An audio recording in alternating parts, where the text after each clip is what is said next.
Selamat pagi, selamat mendengarkan firman Tuhan dari Gereja All Saints Anglican Church. Hari ini kita akan belajar melihat keseluruhan dari tema kitab Lukas. Dan seperti yang kita sudah ikuti beberapa minggu lalu dari beberapa kitab dari Matius, Markus, dan kita sekarang memasuki kitab Lukas. Dengan judul, Dari Tidak Berdaya Menjadi Dipenuhi oleh Roh Kudus. Sekali lagi, Lukas yang mengetengahkan hidup dari tidak berdaya menjadi dipenuhi oleh Roh Kudus. Hari ini kita melihat atau belajar tentang Injil Lukas yang sangat berpihak pada orang-orang yang termarginalisasi dan ketidakberdayaan. Dan Injil ini untuk mereka. Namun sebelumnya kita akan meminta pimpinan Tuhan di dalam ketidakberdayaan kita juga, supaya Roh Kudus memimpin kita. Mari kita berdoa. Tuhan, pada saat ini kami mengucap syukur karena berkesempatan melihat firman-Mu, merenungkannya, dan merefleksikannya Tuhan dalam kehidupan kami, sehingga kami ya Tuhan boleh berjalan seturut dengan kehendak-Mu dan dipimpin oleh Roh-Mu. Di dalam ketidakberdayaan kami, di dalam nama anak-Mu Yesus Kristus kami telah berdoa. Amin. Injil yang menceritakan tentang ketidakberdayaan manusia. Manusia yang termarginalisasi. Ini begitu penting, terutama ketika kita melewati masa pandemi ini.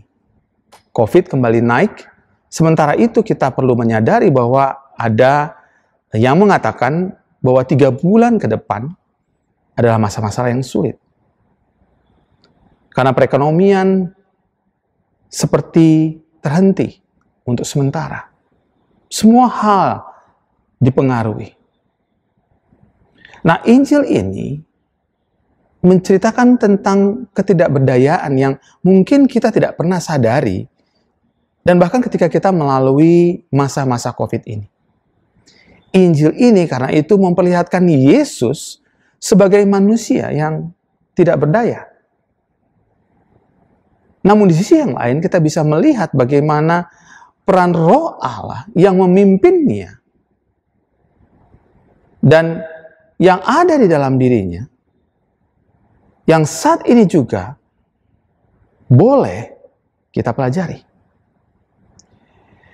Namun di sisi yang lain kita melihat dari kitab Lukas, sebagaimana tadi disampaikan bagaimana kuasa Roh Kudus dalam diri Yesus, Lukas juga memperlihatkan sebenarnya seseorang yang termarginalisasi dan tidak berdaya agar dipenuhi oleh Roh Kudus. Lukas seperti mempersiapkan seseorang dalam ketidakberdayaan untuk dipenuhi Roh Kudus, sementara nanti dengan penulis yang sama, Kisah Rasul menceritakan tentang pencurahan Roh Kudus, di mana orang-orang sudah dipersiapkan hidupnya agar Roh Kudus bekerja di dalam ketidakberdayaan manusia itu. Dan artinya bagi kita, sebelum seseorang mengerti dirinya tidak berdaya, maka pekerjaan Roh Kudus tertutup atau terblokir oleh kepentingan, kehendak, dan kemampuan manusia, kemampuan diri kita sendiri. Mari kita melihat apakah sungguh Injil Lukas merupakan Injil yang menyatakan ketidakberdayaan dan bagaimana Roh Kudus dapat memenuhi seseorang yang tidak berdaya itu sehingga kuasa itu ada padanya. Sehingga Roh Kudus bebas bergerak, memenuhi dan memimpin seseorang, termasuk Yesus. Injil pengubah hidup agar dipenuhi oleh Roh Kudus. Yang pertama, Injil menyatakan ketidakberdayaan. Ada banyak fakta tentang Injil Lukas yang menyatakan ketidakberdayaan. Di antaranya pertama-tama adalah kita melihatnya dalam nyanyian Maria yang menekankan Tuhan yang menurunkan orang-orang yang berkuasa dari tahtanya dan meninggikan orang-orang yang rendah.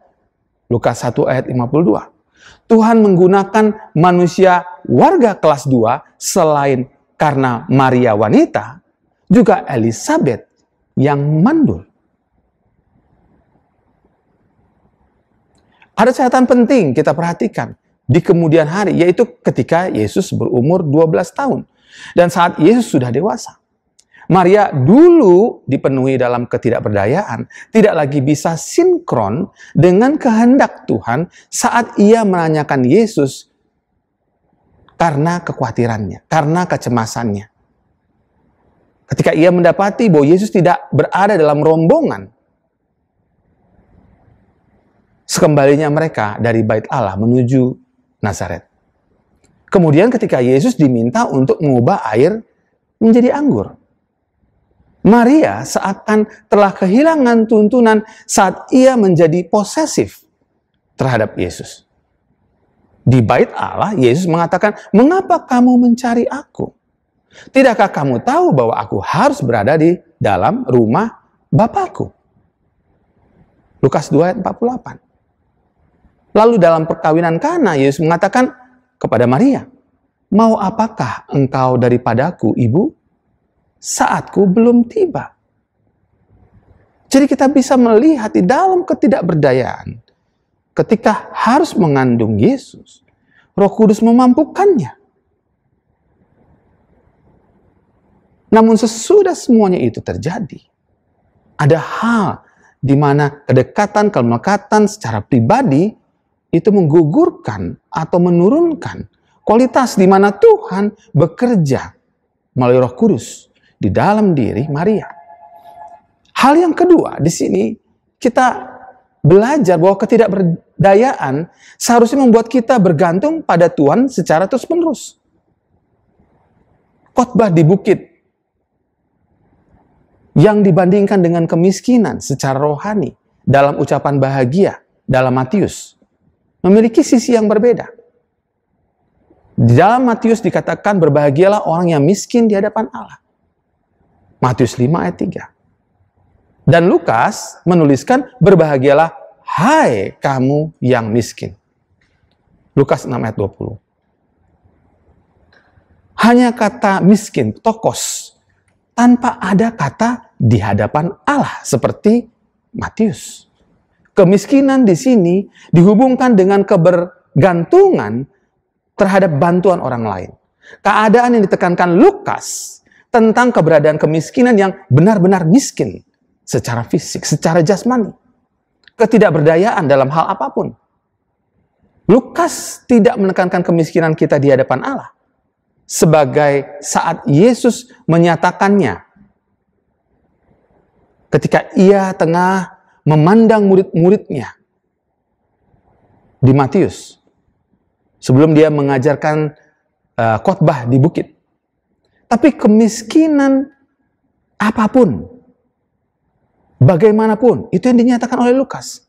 Yang kita miliki, kemiskinan di mana pandangan terhadap diri kita ataupun terhadap orang lain ataupun orang lain terhadap diri kita, itulah yang membuat kita tidak bahagia. Kita semakin terpuruk dan tidak berdaya karena diri kita sendiri. Karena kita merasa dizolimi oleh orang lain. Yang ketiga, Injil Lukas menceritakan juga tentang ketidakberdayaan melalui pernyataan Yesus tentang kabar baik di Lukas yang berkaitan dengan tahun Yobel.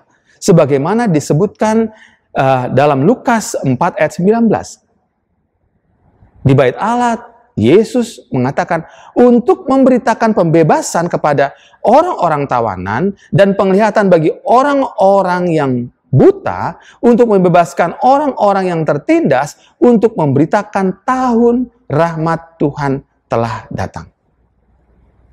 Pertanyaan penting dalam ketidakberdayaan kita adalah, apakah kita sudah dibebaskan oleh Tuhan Yesus? Apakah hati kita masih terikat atau sudah dibebaskan dari dunia dan segala keterbelengguan? Kalau tadi sebelumnya dari sesuatu yang kita memandang diri kita sendiri atau kita melihat orang lain memandang diri kita tidak berdaya. Keempat, dalam Lukas 8 ayat 43-48, ketika Yesus sedang dalam perjalanan untuk menyembuhkan putri Yairus yang sedang sekarat. Di tengah perjalanan ada seorang wanita yang mengalami pendarahan hebat selama 12 tahun. Seorang wanita yang telah menghabiskan semua uangnya untuk kondisi kesehatan lebih baik. Mungkin dia sudah punya asuransi dan harus menggunakannya semua. Mungkin dia harus menjual segalanya. Namun meskipun sudah menemui banyak dokter bahkan, dia malah menjadi lebih buruk, bukannya menjadi lebih baik. Wanita itu jelas dalam keadaan miskin karena penyakitnya. Kondisinya yang tampak seperti pendarahan mempengaruhi mata pencarian dan kesejahteraannya. Juga orang lain akan menganggapnya najis secara ritual. Meninggalkan dia sebagai orang buangan dari masyarakat lainnya. Di sini kita melihat memang Lukas memperlihatkan kondisi ketidakberdayaan sama sekali. Helpless, tidak tertolong.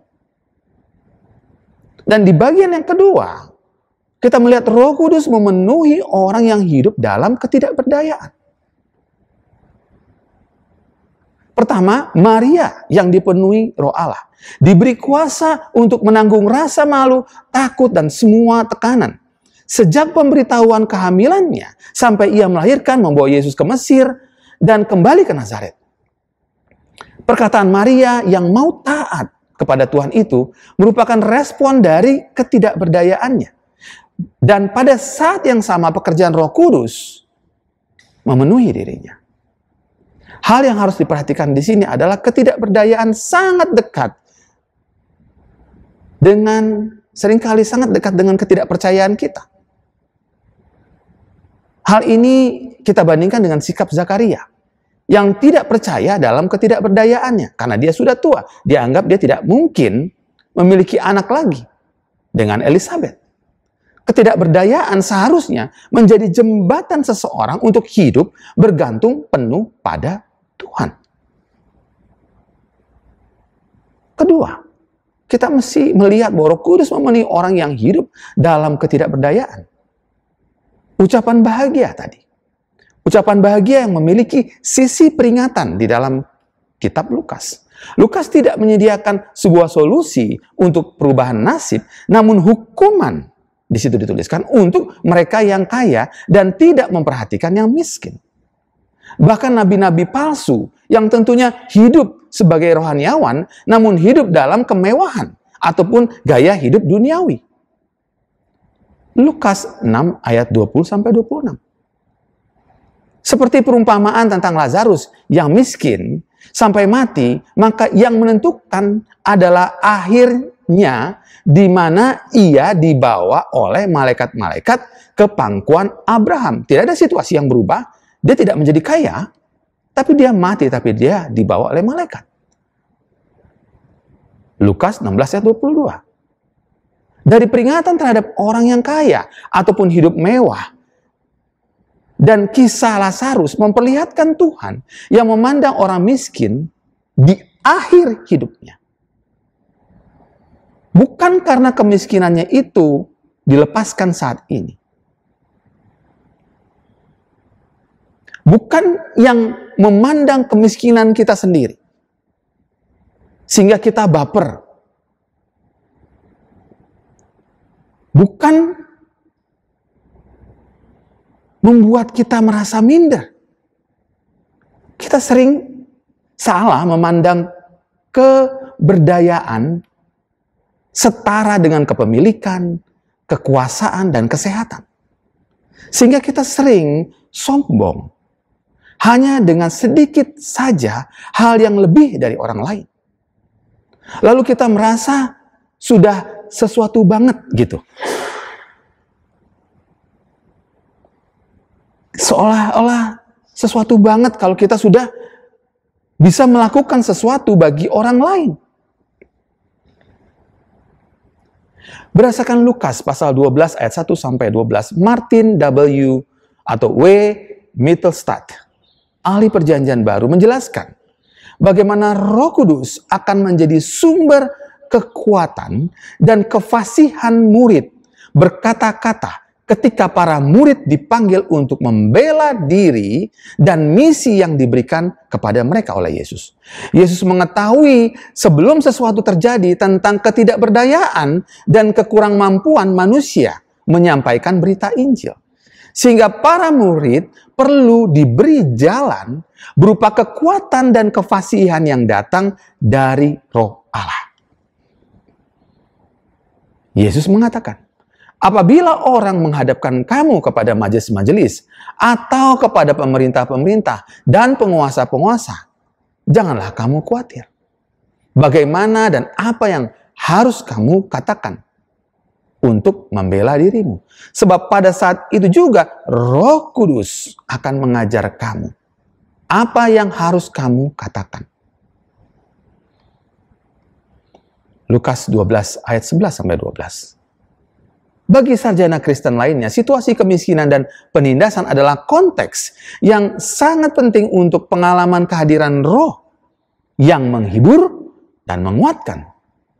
Kita pun perlu melihat demikian. Kondisi ketidakberdayaan kita karena alasan apapun juga selayaknya membawa pengalaman kehadiran Roh Kudus dalam hidup kita.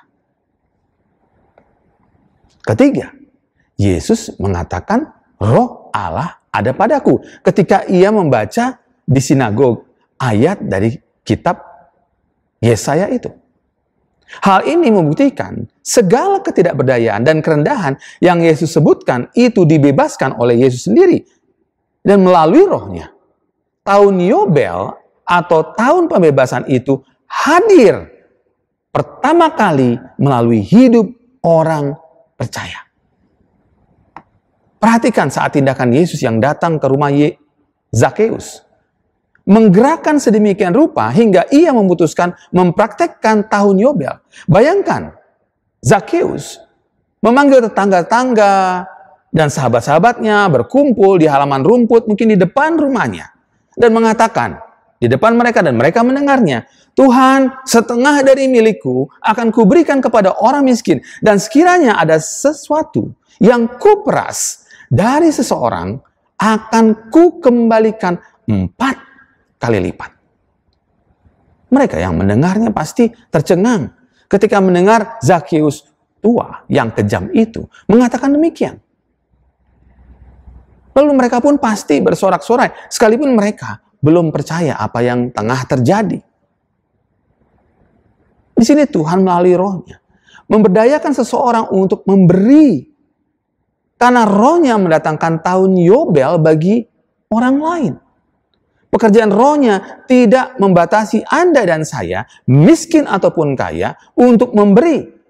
Bahkan ketika Yesus menantang kita untuk memberikan seluruhnya, seperti yang Dia lakukan pada orang muda yang kaya. Yang keempat, dalam Lukas pasal 8 ayat 43 sampai 48, cerita wanita pendarahan, khususnya ayat 44. Dalam sebuah tindakan putus asa, wanita itu mengulurkan tangan dan menyentuh ujung jubah Yesus. Dia berharap bahwa sentuhan itu akan menyembuhkannya. Lalu apa yang kita baca tentang respon Yesus ketika ada yang menyentuhnya? Yesus berkata, ada seorang yang menjamah aku.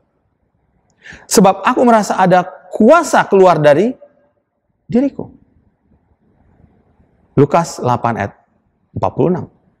Perhatikan di sini bahwa kuasa keluar dari Yesus. Kuasa Roh-Nya melawat wanita yang tidak berdaya ini. Kuasa ini tidak berada di tangan siapapun saat ia menyembuhkan seseorang.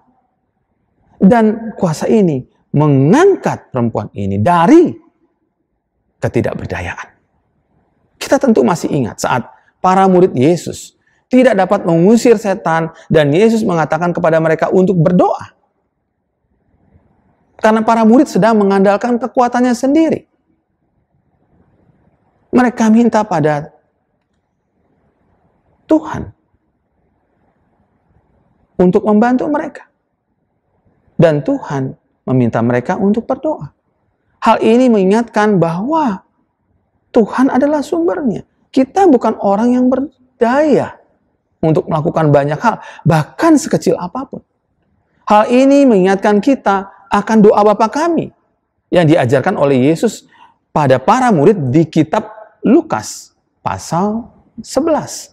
Di mana ayat 13 Yesus berkata, "Jadi jika kamu yang jahat tahu memberi pemberian yang baik kepada anak-anakmu, apalagi Bapamu yang di surga." Perhatikan kalimat berikut. Ia akan memberikan Roh Kudus kepada mereka yang meminta kepadanya. Seruan kita dalam ketidakberdayaan bukan melulu dan utama pada hal-hal jasmani, tapi Roh Kudus untuk memenuhi dan memimpin kita dalam ketidakberdayaan apapun, dan membiarkan iman kita pada Yesus bekerja melalui Roh-Nya. Akhirnya kita dapat simpulkan bahwa memang ketidakberdayaan bukanlah sesuatu yang patut kita sesali, cemaskan, dan takuti. Dengan melewati pandemi ini, kita lahir dalam ketidakberdayaan. Dan mati bahkan menjalani masa tua kita dalam ketidakberdayaan. Kita akan mendapati itu, kita akan melihat hal itu. Tapi sadarilah bahwa ketidakberdayaan itu membangun kepercayaan dan kebergantungan kita pada Tuhan. Ayub mengatakan, "Dengan telanjang aku keluar dari kandungan ibuku, dengan telanjang juga aku akan kembali ke dalamnya. Tuhan memberi, Tuhan yang mengambil, terpujilah nama Tuhan." Jika Roh Kudus memenuhi orang yang hidup dalam ketidakberdayaan di hadapan Tuhan, maka begitu sulitkah kita mengikuti Dia dan berada di bawah pimpinannya? Tentu tidak. Kita akan diberikan kemampuan. Tuhan dapat memakai kita dalam ketidakberdayaan untuk bahkan memperdayakan orang lain. Kita dapat memberdayakan orang lain melalui kuasa Roh-Nya. Berhenti mengasihani diri dan berusaha memegang kendali atas hidup Anda dalam ketidakberdayaan itu. Tuhan mau menjadikan kita orang-orang yang dipenuhi dan dipimpin oleh Roh Kudus. Mari kita berdoa. Tuhan, pada saat ini kami datang kepadamu dengan segala, ya Tuhan, keterbatasan dan ketidakberdayaan kami. Kami tidak tahu apa yang terjadi esok hari.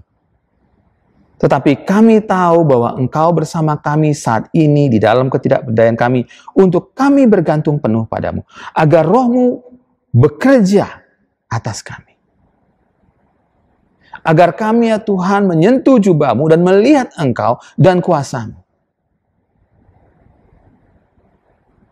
Sehingga tidak saja ketika kami melihat secara ekonomi, secara fisik, kesembuhan, tapi Tuhan, lawatlah lebih dulu hati kami ini.